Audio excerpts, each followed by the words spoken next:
Po ako ng sabay. Isa pong boyfriend ko, then yung isa po is yung puppy love ko since elementary.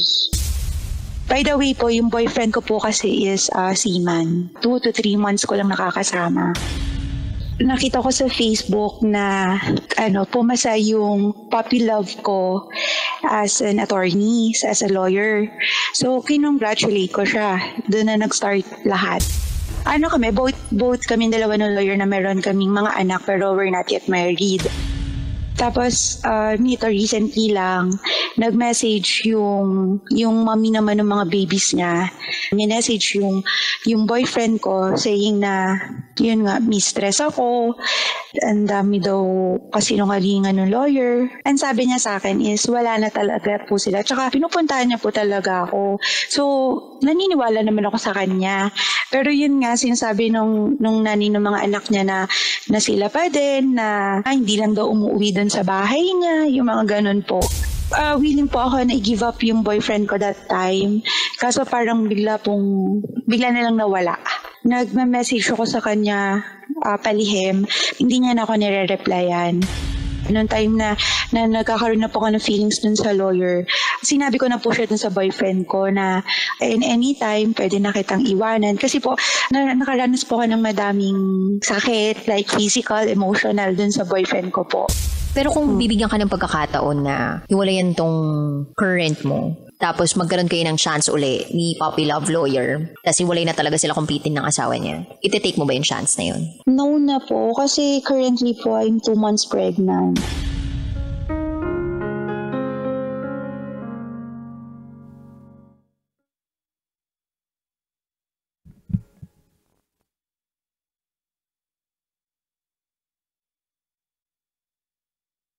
Sabi nila, kapag magmamahal ka, siguraduhin mo na isa lang.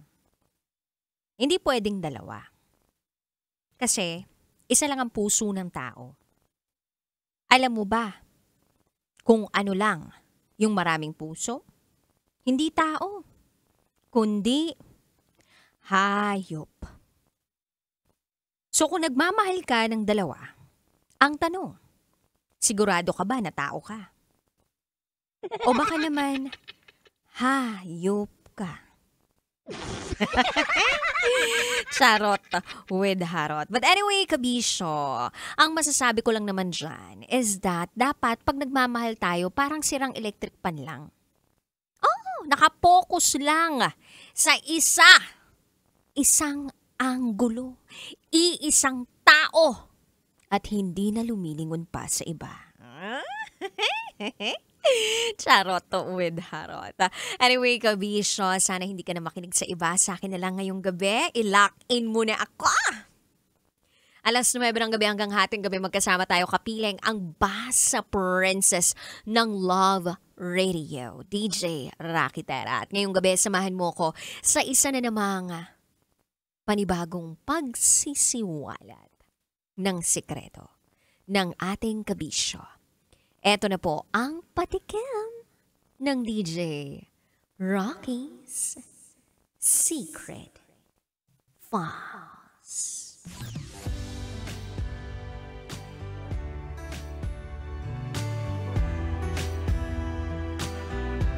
Nagbalik ang feelings ko para sa ex ko dahil sa pagkamatay ng mommy niya.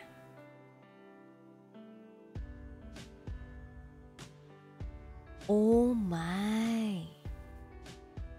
Yung tipong ex mo na, feeling mo naka-move forward ka na, pero dahil biglang may nangyaring hindi maganda doon sa espesyal na tao sa buhay ng ex mo, nagkita kayo ulit, tapos biglang boom, nanumbalik ulit yung feelings. Ganun ba yun? Sino na ditong naka-experience na kinakailangan nila o meron silang urge na puntahan yung burol ng mother or father ng kanilang ex dahil nabalitaan nilang nawala na? Sabagay, it shows respect pag pumunta ka bilang ex.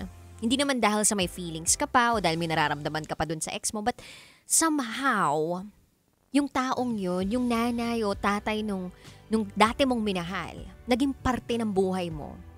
At minsan nga, may mga pagkakataon sa buhay natin na kaya hindi tayo completely makamove on ay dahil sa mga magulang ng ex natin because they've been so nice to us.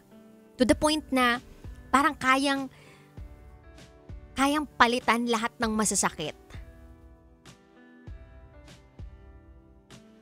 O kayang palitan lahat ng magaganda yung masakit.